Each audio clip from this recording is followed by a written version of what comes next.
Merhaba arkadaşlar, örgü kanalıma hoş geldiniz. Kız bebeklerimiz için kolay ve güzel modelli bir şort etek yaptım. Bugün bunun anlatımını sizlerle paylaşmak istiyorum.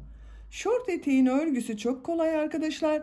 Başlangıçta yapacak olduğunuz bebeğinizin veya çocuğunuzun bel ölçüsüne göre zincir yaparak başlıyoruz.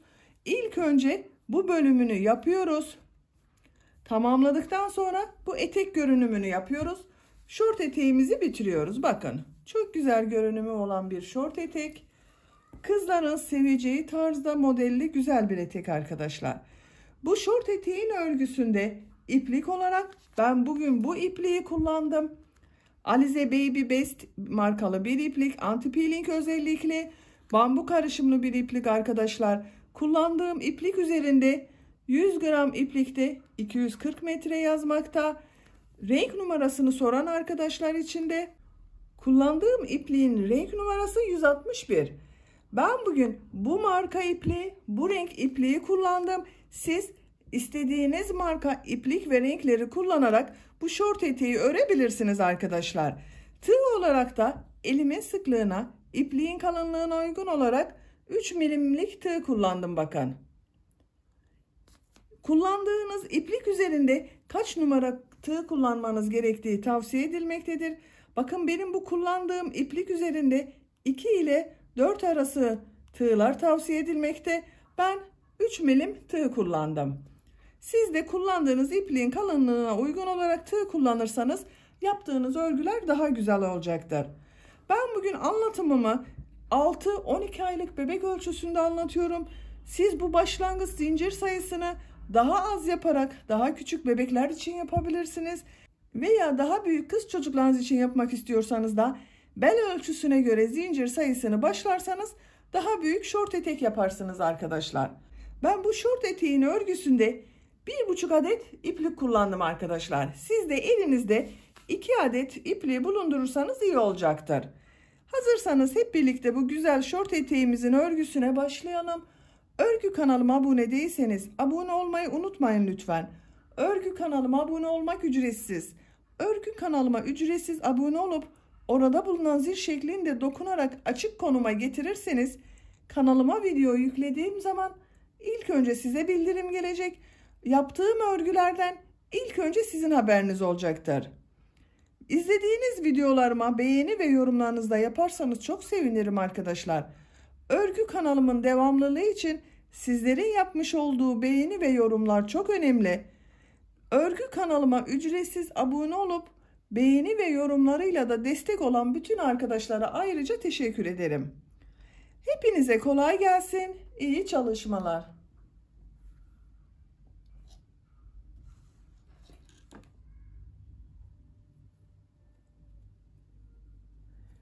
Örgüye bel örgüsü için zincir yaparak başlıyoruz. Zincir yapabilmek için ilk ilmeği ben bu şekilde yapıyorum. Size nasıl kolay geliyorsa ilk ilmeği öyle yapabilirsiniz. Zincirleri yapmaya başlıyorum. Çok sıkı zincirler yapmayalım arkadaşlar.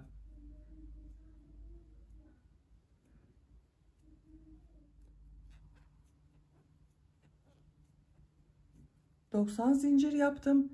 Benim yapacağım ölçü için bu 90 zincir yeterli. Çok sıkı olmayan zincirler yaptım bakın arkadaşlar. Bu sırada bu zincirler üzerine trabzanlar yapacağız. Bu 90 zincirin kaç santimetre olduğunu ölçüyorum.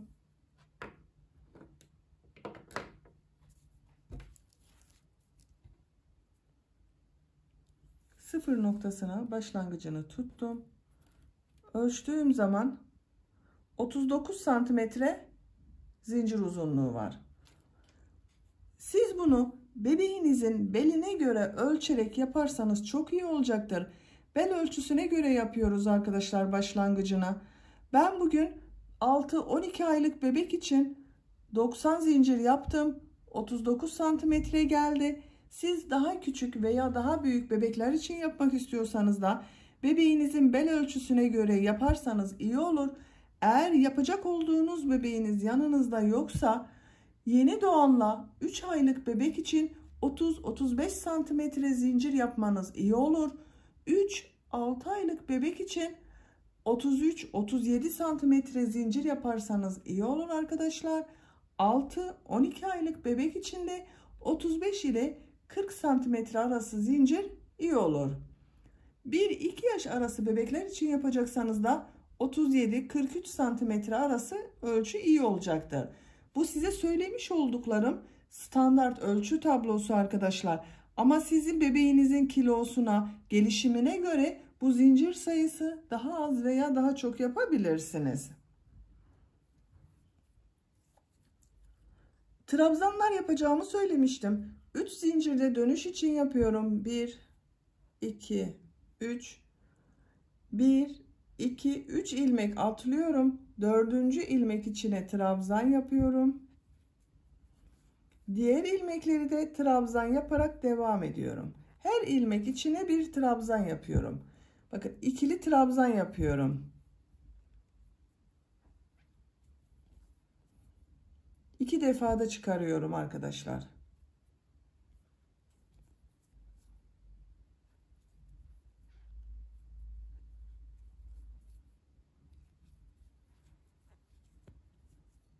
Zincirler üzerine trabzanlar yaparak devam edelim.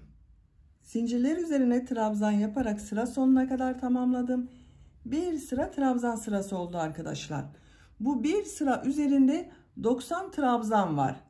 Trabzan yaptıktan sonra tekrar ölçüyorum. Trabzan yaptığımız zaman zincirler açılacak, ölçü biraz büyüyecektir arkadaşlar. Zinciri ölçmüştük, 39 santimetre gelmişti. Bakın bu şekilde ölçtüm, 40 santimetre geldi. Siz bu aşamasında tekrar bebeğinizin beline ölçün bunu, ona göre devam edersiniz. İkinci sırada yine trabzanlar yapacağız. Trabzanları boşluktan alarak trabzan yapacağız. Bu sırada birleştirme yapıyorum. Bakın trabzan sırasını birleştiriyorum. Şu şekilde düzgün gelmesine dikkat ediyorum.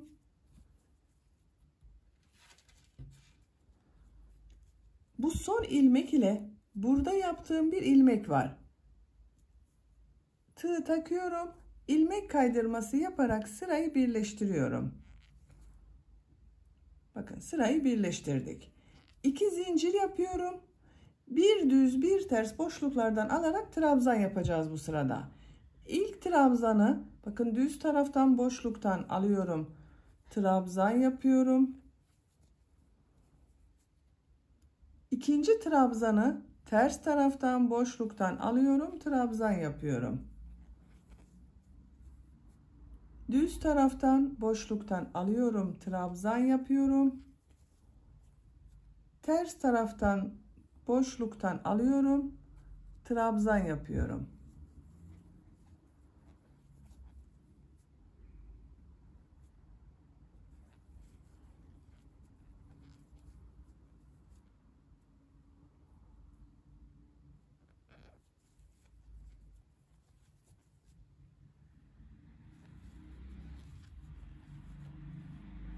Bu şekilde sıra sonuna kadar devam edelim.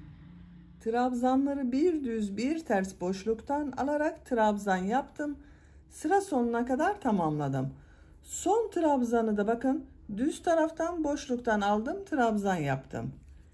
Bu ilmek ile ilk yaptığım ilmeği ilmek kaydırması yaparak sırayı birleştiriyorum.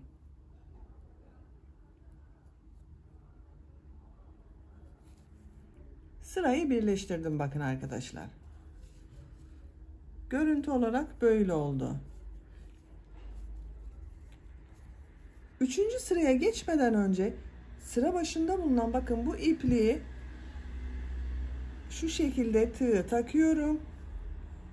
İçeriye çekerek sırayı birleştiriyorum. İlk sırayı birleştiriyoruz. Bakın. Sırayı birleştirdik, düzgün göründü.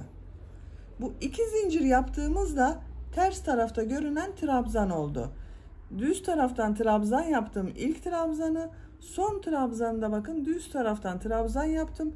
2 zincir yaptığımda ters tarafta görünen trabzan oldu. Üçüncü sıradayız. Üçüncü sırada trabzanları nasıl görüyorsan o şekilde boşluktan alarak trabzan yapıyorum. 2 zincir yapıyorum. İlk gördüğüm bakın düz taraftan görünüyor. Düz taraftan boşluktan alıp trabzan yapıyorum. Ters tarafta görünüyor. Ters taraftan trabzan yapıyorum. Düz görünüyor. Düz taraftan trabzan yapıyorum. Ters taraftan trabzan yapıyorum. Düz taraftan trabzan yapıyorum. Bel örgüsü artık bu şekilde devam edecek arkadaşlar. Trabzanları nasıl görüyorsan o şekilde boşluktan alıp trabzan yapalım. Sıra sonunda ilmek kaydırması yaparak sırayı birleştirelim. Tercihinize göre bel örgüsüne devam edelim. Bel örgüsü 4 sıra olarak tamamladım. Bakın 1, 2, 3, 4. Kaç santimetre olduğunda ölçüyorum. Sizin iplik kalınlığına ve elinizin sıklığına göre bu sıra sayısı 5 sırada olabilir. Bakın 3 santimetre genişlik var. Bu yeterli. Siz isterseniz dediğim gibi bunu 5 sıra yapabilirsiniz. Bakın bu şekilde bel örgüsünü tamamladık. 2 zincir yapıyorum. File örgüleri yapacağız arkadaşlar. File örgülerini yaparken bu ters tarafta bulunan bakın bu trabzanları boşluktan alarak sık iğne yapacağız. Bir ilmeği atlıyorum. Bu terste görünen trabzanı boşluktan alıyorum. Sık iğne yapıyorum. 2 zincir yapıyorum. Bir ilmek atlıyorum. Bu trabzanı ters taraftan boşluktan alıyorum. Sık iğne yapıyorum. 2 zincir yapıyorum. Bir ilmek atlıyorum. Terste görünen bu trabzanı ters taraftan boşluktan alıp sık iğne yapıyorum. Bu şekilde fileler yapıyoruz bakın. Sıra sonuna kadar devam edelim. Sıra sonuna kadar tamamladım. 2 zincir yapıyorum. İlk yaptığım bu 2 zincir ile birleştiriyorum. İlmek kaydırması yapıyorum. Sırayı birleştirdim. Bu bir sırada bu 2 zincirli olan kafeslerden 45 tane oldu arkadaşlar.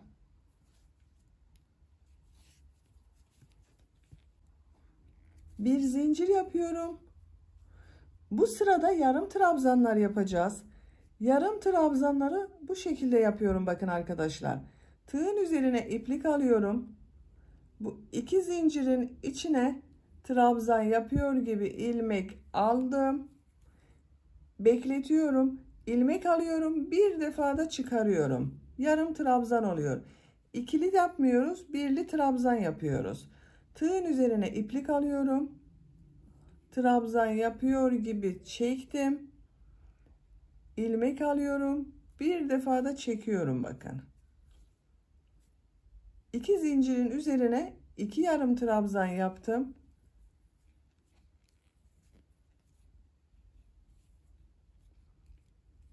İki yarım trabzan yaptım. Her 2 zincirli boşluğa 2 yarım trabzan yapıyoruz.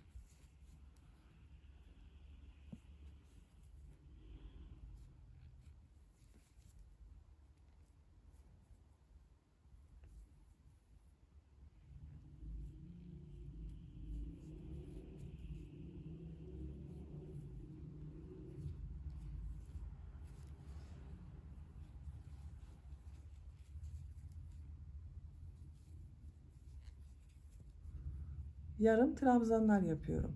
Sıra sonuna kadar devam edelim. Yarım trabzanlar yaparak sıra sonuna kadar tamamladım. Son 2 zincirin üzerine de 2 yarım trabzan yaptım. Son ilmek ile ilk ilmeği ilmek kaydırması yaparak sırayı birleştiriyorum. Bir sıra yarım trabzan yaptık. Bu sıra üzerinde toplam 90 yarım trabzan var. Bir zincir yapıyorum, örgüyü çeviriyorum. Bu ilk ilmek içine yarım trabzan yapıyorum. Yine yarım trabzan sırası yapıyoruz arkadaşlar. Diğer ilmekleri de yarım trabzan yaparak devam ediyorum.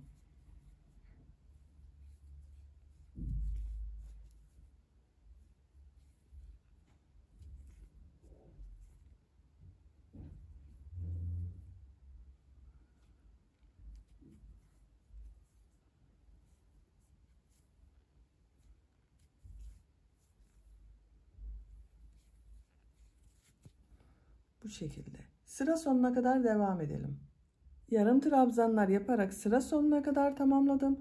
Son ilmek ile ilk ilmeği ilmek kaydırması yaparak sırayı birleştiriyorum. Bir zincir yapıyorum, örgüyü çeviriyorum. Her sıra başında örgüyü çevirerek örüyoruz arkadaşlar, unutmayalım. Tığın üzerine iplik alıyorum. İlk ilmek içine yarım trabzan yapıyorum. Diğer ilmeklere de yarım trabzan yapıyorum.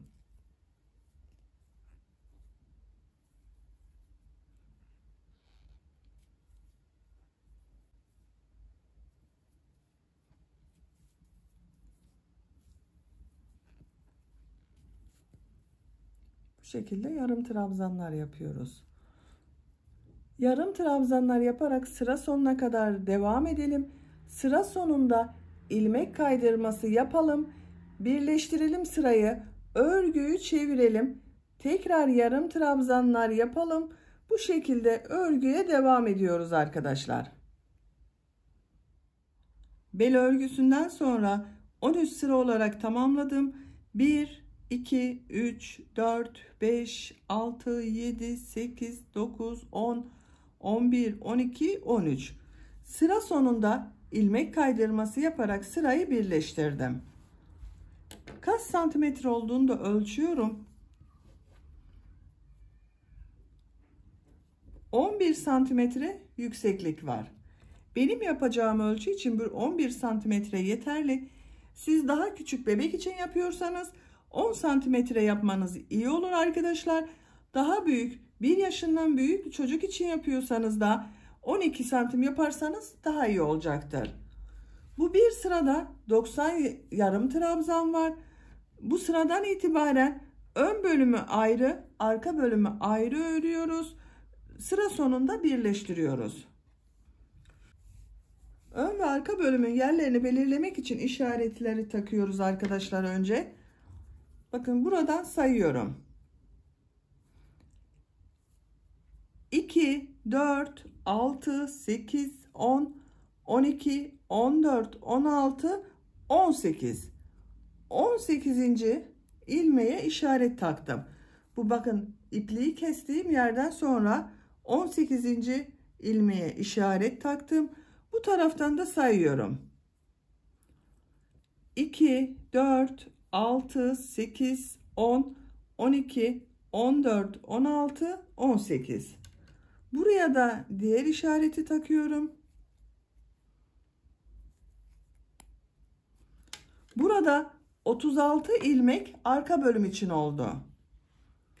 İşaret yaptığım yerden sonra 2, 4, 6, 8, 10, 12 ilmekten sonra 13. ilmeğe ön bölüm için ilk işareti yapıyorum. Bu 12 ilmek ön bölüm ile arka bölüm arasında bulunan boşluk için. Şimdi ön bölümleri sayıyorum. Ön bölüm için 30 ilmek sayıyorum. Bu işareti yaptığım yerden itibaren bakın bu da içinde. 2, 4, 6, 8, 10, 12, 14, 16, 18, 20, 22, 24, 26, 28, 30. 30'uncuya işaret takıyorum. Bu iki işaret arasında bulunan 30 ilmek de ön bölüm için oluyor. Diğer boşlukta kalan ilmekleri sayıyorum. 2, 4, 6, 8, 10, 12. Bakın eşit oldu. Şöyle tekrar bir kontrol edelim. Ön ve arka bölümleri işaretledik. Şimdi ön bölümü ve arka bölümü ayrı ayrı öreceğiz arkadaşlar. İlk önce arka bölümün örgüsünü yapalım. Örgünün geliş şekline bakıyorum. Bakın bu şekilde gelmişim. Burada örgüyü çevirmem gerekiyor. Bu iki yeşil işaret arası arka bölüm içinde. Bu ilk işaret yerinden bir ilmek yapıyorum.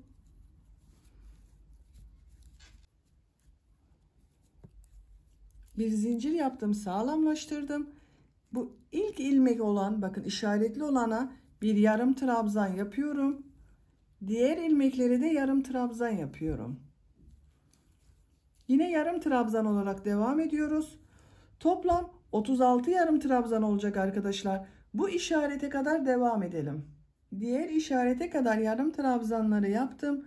Bu bir sırada 36 yarım trabzan var arkadaşlar. İkinci sıradayız. Bir zincir yapıyorum. Örgüyü çeviriyorum. Bu sıradan itibaren sıra başında ve sıra sonunda bir ilmek kesmesi yapacağız. Tığın üzerine iplik alıyorum. Bu sıra başında kesmeyi, bakın bu ilmeği atlıyorum. Bunun içerisine yapmıyorum. İkinci ilmek içine yarım trabzan yapıyorum. Diğer ilmekleri de yarım trabzan yaparak devam ediyorum.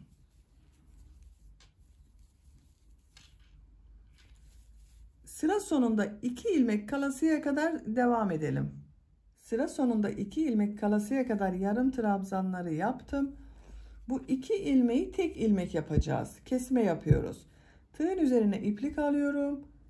İlmekten ilmek aldım, bekletiyorum. Son ilmeğe tığ takıyorum. İlmek aldım, bekletiyorum. Tığın üzerinde 4 ilmek var. Hepsinin içerisinden bir defa da çekiyorum. Tek ilmek oldu bakın burada. Bir zincir yapıyorum, örgüyü çeviriyorum. Bu bir sırada 34 ilmek oldu arkadaşlar. Sıra başında ve sıra sonunda bir ilmek kesmesi yaptık. 34 ilmek var. Tığın üzerine iplik alıyorum. İlk ilmeği atlıyorum. İkinci ilmeğe yarım trabzan yapıyorum. Kesme yaptık burada. Diğer ilmeklere de yarım trabzan yapıyorum. Sıra sonunda 2 ilmek kalasıya kadar devam edelim. Yarım trabzanlar yaparak devam ettim. Sıra sonunda 2 ilmek kaldı. Burada kesme yapıyorum. Tığın üzerine iplik alıyorum. İlmek aldım.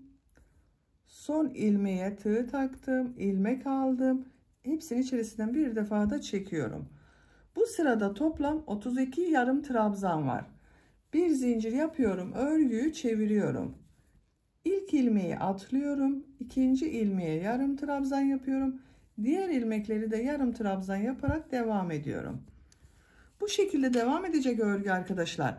Sıra başında ve sıra sonunda birer ilmek kesmesi yaparak örgüye devam edelim.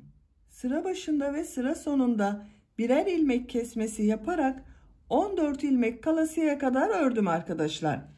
Kaç sıra ördüğümü sayıyorum. Bakın bu işareti yaptığım yerden sonra 1, 2, 3, 4, 5, 6, 7, 8, 9, 10, 11, 12.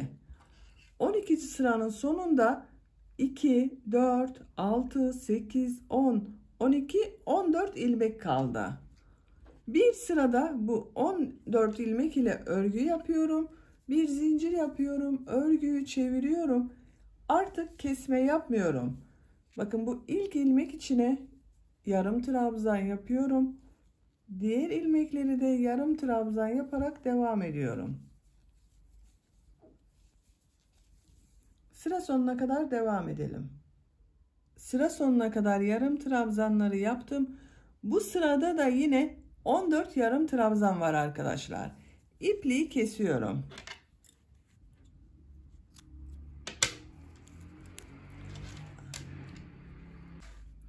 Arka bölümün örgüsünü tamamladık. Şimdi ön bölümün örgüsünü de yapalım. Ön bölümde yine arka bölüm gibi kesmeler yapacağız. Örgünün ters tarafından bakın, geliş yönüne göre yine aynı başlıyorum. Bu 12 ilmekten sonra işaret yaptığım buradan bir ilmek yapıyorum.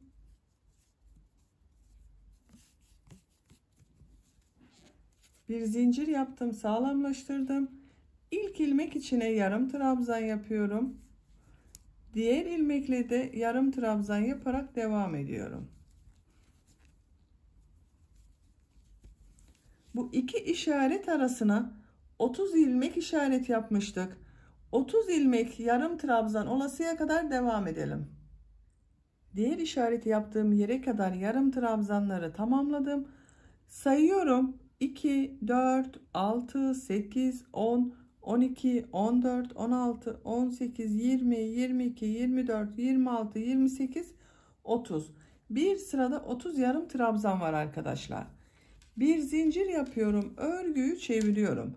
Yine sıra başında ve sıra sonunda bir ilmek kesmesi yapacağız. İlk ilmeği atlıyorum. İkinci ilmeğe yarım trabzan yapıyorum. Diğer ilmekleri de yarım trabzan yaparak devam ediyorum. 2 ilmek kalasıya kadar devam edelim. Sıra sonunda 2 ilmek kalasıya kadar yarım trabzanları yaptım. 2 ilmeği birlikte yapıyorum burada, bakın.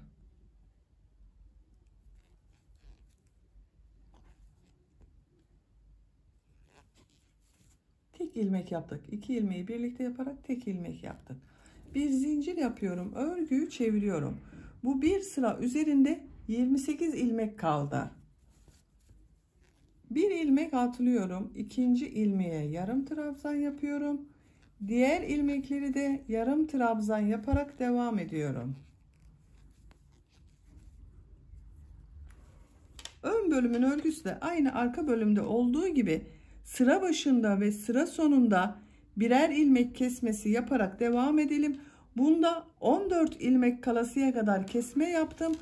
Ön bölümü de 14 ilmek kalasıya kadar kesmeler yaparak devam edelim. Ön bölümde sıra başında ve sıra sonunda birer ilmek kesmesi yaparak 14 ilmek kalasıya kadar ördüm. Sayıyorum. 2, 4, 6, 8, 10, 12, 14. Kaç sıra olduğunu sayıyorum, bakın. İşaretli yerden sonra 1, 2, 3, 4, 5, 6, 7, 8, 9 sıra oldu. Arka bölümü toplam 13 sıra yapmıştım. Ön bölümü de 13 sıraya tamamlamam gerekiyor. Bu 14 ilmek ile örgüye devam ediyoruz. Bir zincir yapıyorum. Örgüyü çeviriyorum. Artık kesme yapmıyorum. İlk ilmek üzerine yarım trabzan yapıyorum. Diğer ilmekleri de yarım trabzan yaparak devam ediyorum. Sıra sonuna kadar devam edelim. Sıra sonuna kadar yarım trabzanları yaptım. Bu bir sırada yine 14 yarım trabzan var. Sıra sonunda da kesme yapmadım, bakın. Her ilmeğe bir yarım trabzan yaptım. Bir zincir yapıyorum. Örgüyü çeviriyorum. Yine kesme yapmadan her ilmeğe bir yarım trabzan yapıyorum. Her sırada 14 yarım trabzan yapıyoruz. Arka bölümü 13 sıra olarak tamamlamıştım. Bu ön bölümü de bu ayırma yaptığımız buradan itibaren 13 sıra olasıya kadar devam edelim. 14 yarım trabzan ile 4 sıra olarak tamamladım. Bu başlangıçtan itibaren de 13 sıra oldu. Sayıyorum, bakın. 1, 2, 3, 4, 5, 6, 7, 8, 9, 10, 11, 12, 13. 13. sıranın sonunda ön bölümün örgüsünü de tamamlamış olduk. Şimdi ön bölüm ile arka bölümü birleştireceğiz. Örgünün ters tarafını çeviriyorum, bakın. İlmek kaydırması olarak birleştireceğiz. Bu ilk ilmeğe, bakın, arka bölümde bulunan ilk ilmeğe tığ takıyorum. Bu ilmeği içinden çekiyorum. Şu şekilde içinden çektim. Bir zincir yaptım, sağlamlaştırdım. Her ilmeği karşılıklı gelecek şekilde ilmek kaydırması yapıyorum. İlmeğe tığ takıyorum. Karşıdan da ilk ilmeğe tığ takıyorum. İlmek alıp çektim. Tığın üzerinde bulunan ilmekten de çekiyorum.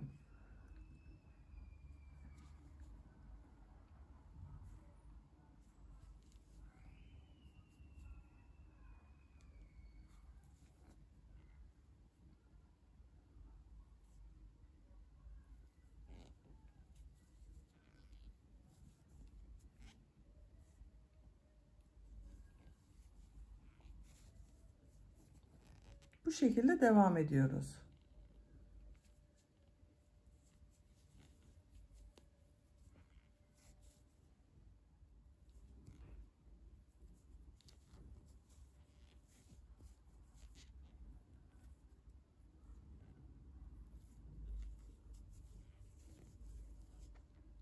Son ilmeği de ilmek kaydırması yaparak birleştiriyorum.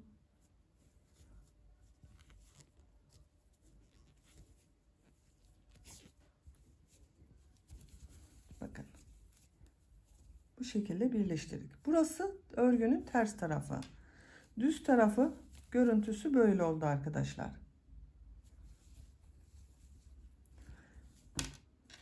Örgünün düz tarafını çevirelim. İpliği de şöyle düzeltiyorum. Bakın. Ön ve arka bölümü burada birleştirdik. Artık tek parça oldu.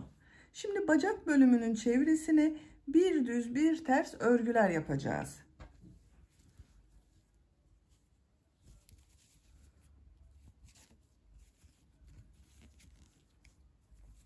Burada bir zincir yapmıştım bakın. Bu ilmeğe yarım trabzan yapıyorum. Yarım trabzanlar yapıyoruz. Her sıraya bir yarım trabzan olacak şekilde yarım trabzan yapıyorum. Bakın bu sıralar var. Her sıraya bir yarım trabzan yapıyorum.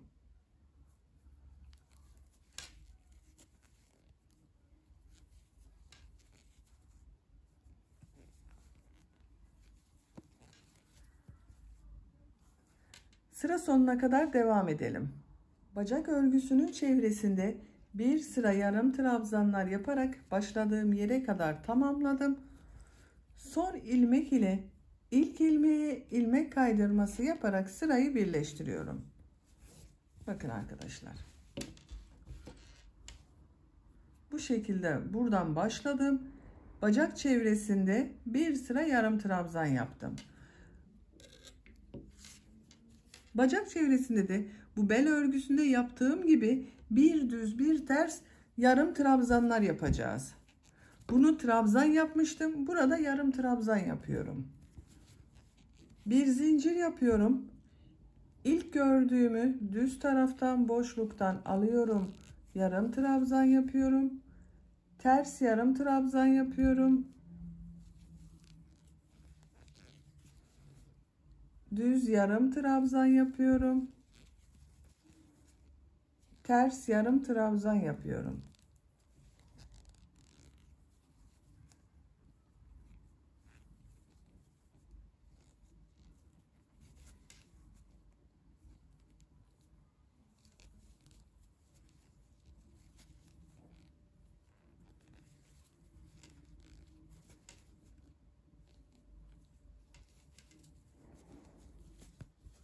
Bu şekilde bir düz bir ters örgüler yapıyoruz. Sıra sonuna kadar devam edelim.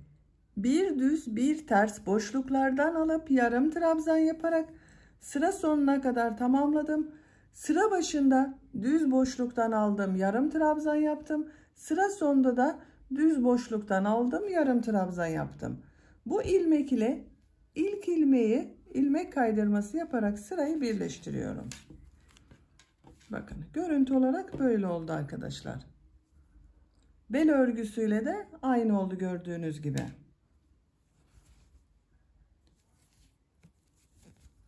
Bir zincir yapıyorum. Bu sırada bu yarım trabzanları nasıl görüyorsan o yönde boşluktan alıp yarım trabzan yapacağız. Düz görünüyor. Düz taraftan boşluktan yarım trabzan yapıyorum. Ters görünüyor. Ters taraftan yarım trabzan yapıyorum. Düz taraftan yarım trabzan yapıyorum. Ters taraftan boşluktan alarak yarım trabzan yapıyorum. Bu sırada yarım trabzanları bir düz bir ters boşluklardan alıp yarım trabzan yaparak sıra sonuna kadar devam edelim. Yarım trabzanları nasıl görüyorsam o şekilde boşluktan alıp yarım trabzan yaparak sıra sonuna kadar tamamladım. Son ilmek ile ilk ilmeği ilmek kaydırması yaparak sırayı birleştiriyorum. Üst sıra yaptık. Bir sıra daha yarım trabzan sırası yapıyorum arkadaşlar. Siz isterseniz bu şekilde bırakabilirsiniz tercihinize göre. Bir zincir yapıyorum. Bu sırada yine trabzanları nasıl görüyorsan o şekilde boşluktan alarak yarım trabzan yapıyorum. Düz taraftan boşluktan alıyorum, yarım trabzan yapıyorum. Ters taraftan boşluktan alıyorum, yarım trabzan yapıyorum.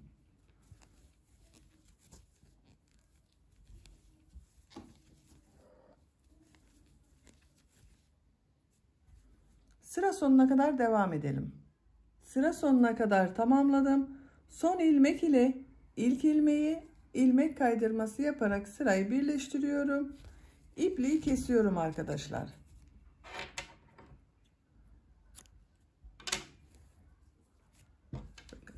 Bacak örgüsünün birisini tamamlamış olduk böylece. Şimdi diğer bacağın örgüsünde başlayalım. Bu birleşim yaptığım yerden başlıyorum, bakın diğer bacak örgüsüne. Bir ilmek yapıyorum. Yarım trabzanlar yapıyorduk. Bu bacak örgüsünde de birinci sırada yarım trabzanlar yaptım. İkinci sırada bir düz bir ters boşluktan alıp yarım trabzan yaptım. 3 ve 4. sırayı da nasıl görüyorsam o yönde boşluktan alarak yarım trabzan yaptım. Toplam 4 sıra yaptım bakın bu bacak örgüsünü. Bir zincir yapıyorum. İlmek içine yarım trabzan yapıyorum. Gördüğüm ilmeklere de yarım trabzan yapıyorum. Bacağın çevresinde bir sıra yarım trabzan yapıyoruz.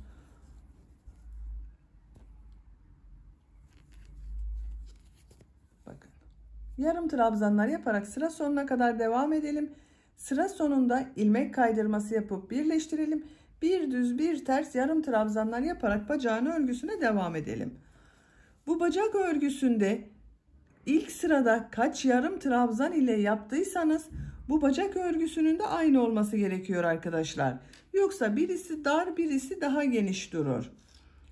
Bu bacağın örgüsünü diğer bacağı yaptığımız gibi sıraları tekrarlayarak tamamlayalım arkadaşlar.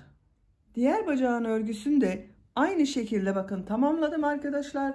Görüntü olarak böyle oldu. Şimdi bu üzerine yapacak olduğumuz etek görünümünü yapacağız. Aynı renk ile devam ediyorum.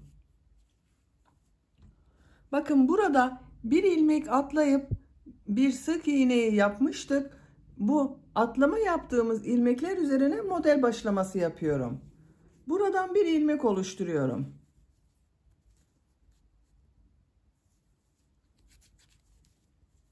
Bir zincir yaptım, sağlamlaştırdım. 3 zincir yapıyorum. V şekilleri yapacağız. Tığın üzerine iplik alıyorum. Aynı ilmeğe trabzan yapıyorum.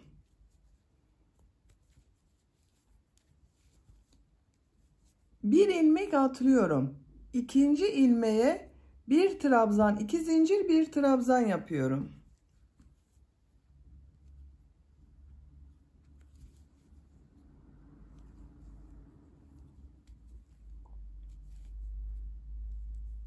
Bir ilmek atlıyorum. İkinci ilmeğe bir trabzan, 2 zincir, bir trabzan yapıyorum.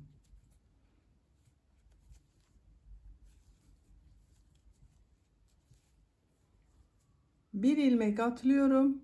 Bir trabzan, 2 zincir, bir trabzan yapıyorum.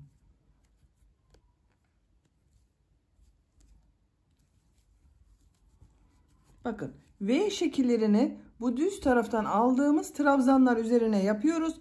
Ters taraftan yaptığımız trabzanları boş bırakıyoruz, atlıyoruz arkadaşlar. Sıra sonuna kadar V şekilleri yaparak devam edelim. V şekilleri yaparak sıra sonuna kadar tamamladım. Son V şekliyle ilk V şeklini ilmek kaydırması yaparak birleştiriyorum. Sırayı birleştirdim bakın arkadaşlar. Görüntü olarak böyle oldu. Bu düz yaptığımız, bakın boşluktan alarak yaptığımız trabzanların üzerine V şekilleri yaptık bu sırada.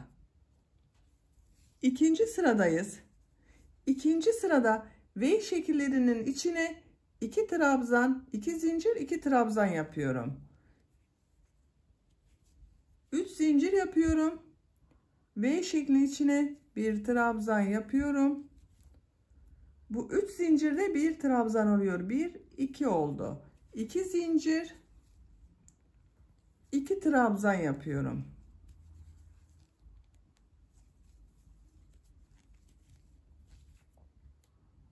İki trabzan, 2 zincir, 2 trabzan yaptım. Tığın üzerine iplik alıyorum. V şeklinin içine 2 trabzan, 2 zincir, 2 trabzan yapıyorum.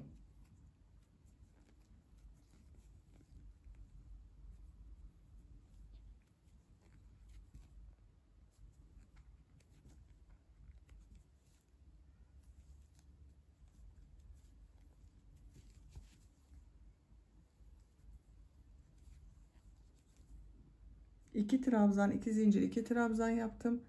Bu V şeklinin içine de 2 trabzan, 2 zincir, 2 trabzan yapıyorum.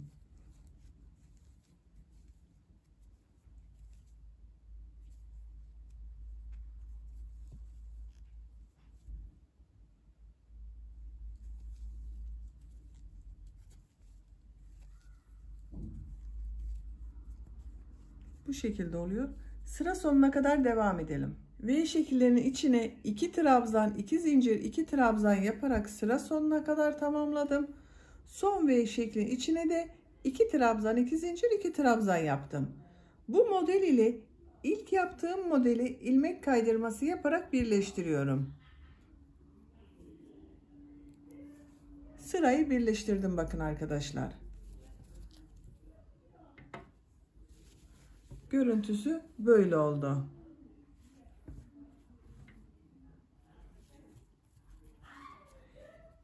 İkinci sırada tekrar bu 2 trabzan, 2 zincir, 2 trabzan yapacağız. Bu 2 zincirlerin içine yapacağız. Bu 2 zincirli yere geçmek için ilmek kaydırması yapıyorum. 3 zincir yapıyorum. 1 trabzan yapıyorum. 2 zincir, 2 trabzan yapıyorum. 2 trabzan, 2 zincir, 2 trabzan oldu. Diğer model ortasında bulunan 2 zincir içerisine de 2 trabzan, 2 zincir, 2 trabzan yapıyorum.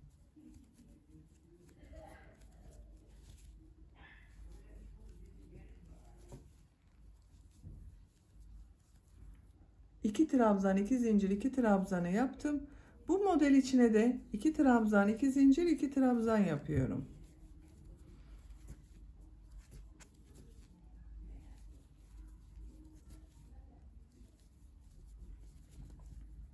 Bakın 2 trabzan, 2 zincir, 2 trabzandan oluşuyor modeller. Sıra sonuna kadar devam edelim. Sıra sonunda ilmek kaydırması yaparak sırayı birleştirelim. Bu 2 zincir içine ilmek kaydırması yaparak geçiş yapalım. 2 trabzan, 2 zincir, 2 trabzan şeklinde modellerin örgüsüne devam edelim. Modelli bölümü 7 sıra olarak tamamladım. V şekli içerisine 2 trabzan, 2 zincir, 2 trabzan şeklinde 7 sıra yaptım arkadaşlar. 1, 2, 3, 4, 5, 6, 7. V şekli ile birlikte 8 sıra oldu. Bu yükseklik yeterli. Bakın şöyle tuttuğunuz zaman bacak bölümünün buraya geliyor. Sizin elinizin sıklığına göre daha fazla sayıda yapabilirsiniz. Daha az sıra sayısı da yapabilirsiniz. Sıra sonunda ilmek kaydırması yaparak bakın sırayı birleştirdim. Burada bitirmiyorum. Bunun ucuna dilim modelleri yapmak istiyorum.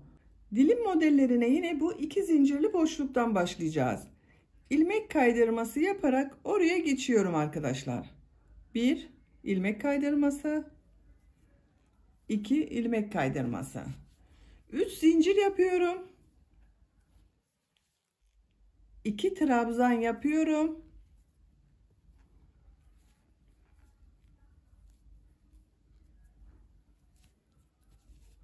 bu 3 zincir yaptığımda 1 trabzan, burada 3 trabzan oldu. 2 zincir yapıyorum. Bu en son yaptığım trabzanın üzerinde bulunan bu ilmeğe sık iğne yapıyorum.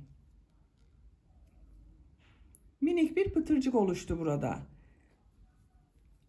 Bu 2 zincirin içine 3 trabzan daha yapıyorum. 1 2 3. Bakın 3 trabzan, bir pıtırcık yaptık, 3 trabzan yaptık. Diğer model içine 3 trabzan yapıyorum. 1 2 3. 2 zincir yapıyorum. Son yaptığım trabzanın üzerinde bulunan bu ilmeğe sık iğne yapıyorum. 3 trabzan yapıyorum.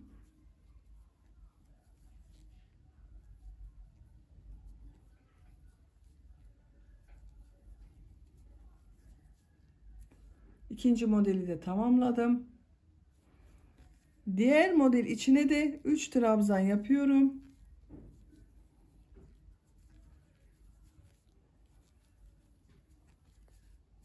İki zincir yapıyorum. Son yaptığım trabzanın üzerinde bulunan ilmeğe sık iğne yapıyorum. 3 trabzan yapıyorum.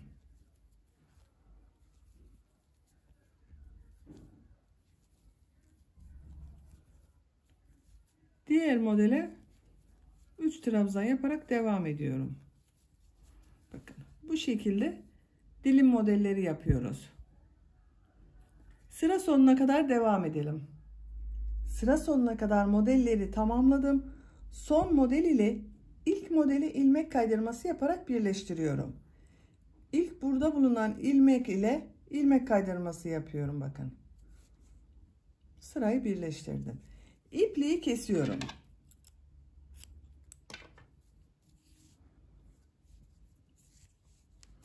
Böylece tamamlamış olduk arkadaşlar. Bakın arkadaşlar çok güzel oldu. Hem şort hem etek şeklinde oldu. Böylece örgüsünü tamamlamış olduk. Ölçülerini size söylüyorum. Bel örgüsünün buradan, bakın şöyle açarak ölçelim isterseniz. Daha güzel ölçeriz.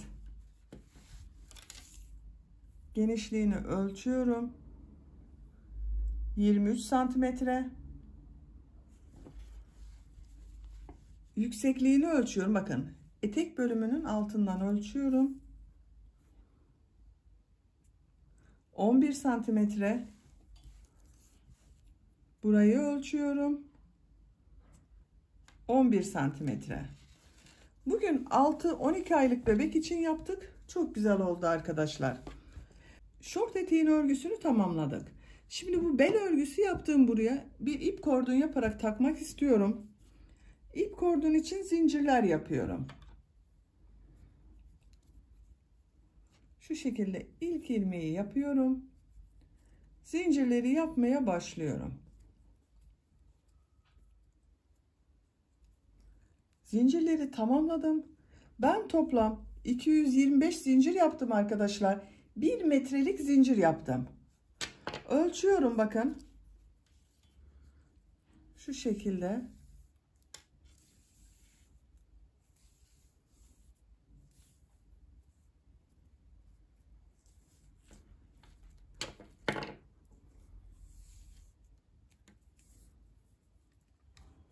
Santimetre zincir uzunluğu var.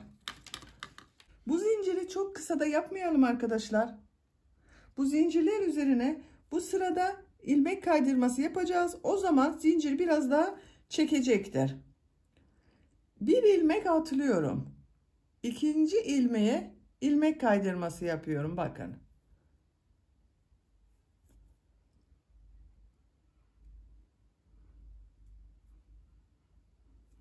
Her zincir üzerinden ilmek kaydırması yapıyorum. Siz isterseniz bu şekilde zincir olarak da kullanabilirsiniz.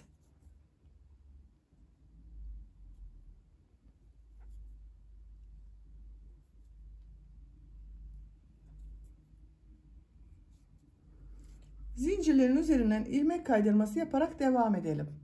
Zincirler üzerine ilmek kaydırması yaparak kordonu tamamladım arkadaşlar. Bakın görüntü olarak böyle oldu. Bu şekilde kordonu hazırladık. Bunu bu bel örgüsü yaptığımız bakın burada bu son sıra var. Buradan itibaren takıyorum. Tam orta noktayı buluyorum. Şu şekilde içerisinden çekiyorum.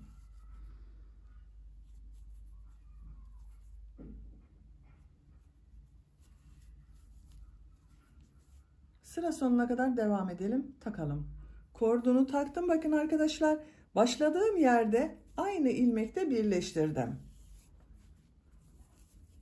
Şu şekilde fiyonk yaparak kullanıyoruz. Siz isterseniz bu kordonun ucuna boncuk da takabilirsiniz. Bakın. Çok güzel oldu.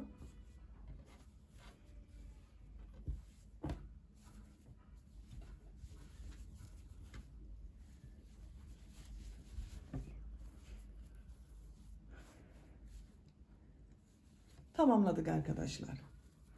Beni dinlediğiniz ve izlediğiniz için hepinize çok teşekkür ederim. Örgü kanalıma abone değilseniz abone olmayı unutmayın lütfen. Örgü kanalıma abone olmak ücretsiz. Örgü kanalıma ücretsiz abone olup orada bulunan zil şeklinde dokunarak açık yaparsanız kanalıma video yüklediğim zaman ilk önce size bildirim gelecek. Örgülerimden herkesten önce sizin haberiniz olacaktır. İzlediğiniz videolarıma beğeni ve yorumlarınızı da yaparsanız çok sevinirim arkadaşlar. Örgü kanalımın devamlılığı için sizlerden gelen beğeni ve yorumlar çok önemli. Örgü kanalıma ücretsiz abone olup beğeni ve yorumlarını da yaparak destek olan bütün arkadaşlara çok teşekkür ederim. Sizler ile yeni örgülerde görüşmek dileğiyle. Hoşça kalın, sevgiyle kalın.